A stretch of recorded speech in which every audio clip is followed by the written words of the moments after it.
The crowd celebrates the return of a conquering hero. Yogi Adityanath wears the saffron robes of a Hindu priest, but he is also a firebrand politician, though you wouldn't know it today. I promise to stamp out corruption, to work for everybody and to end mafia rule, he tells the crowd. Out on the streets, you see the passion he inspires. Yogi Adityanath has repeatedly been accused of stirring hatred between Hindus and Muslims. He was once imprisoned for incitement to riot and has a history of inflammatory rhetoric. Yet he is now one of the most powerful politicians in India.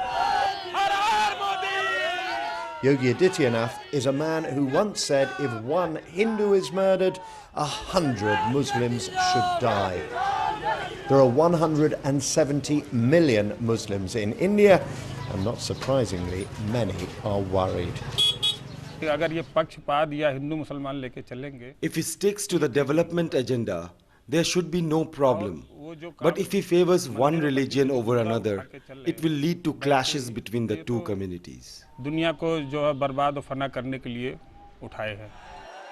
Adityanath was appointed by Prime Minister Narendra Modi after a landslide victory in the state elections earlier this month. The choice is being seen as a decisive moment in Mr. Modi's leadership of India.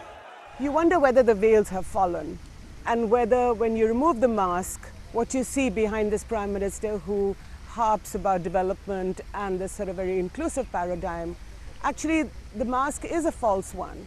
And that behind this mask you have a very divisive man who believes that India is a country of Hindus only. Yogi Adityanath's political career began a quarter of a century ago in the unrest that followed the destruction of a 16th century mosque by a Hindu mob. He's vowed to build a Hindu temple on the site, a move that would risk reopening one of the deepest wounds in modern Indian history. Justin Rowlatt, BBC News, Uttar Pradesh.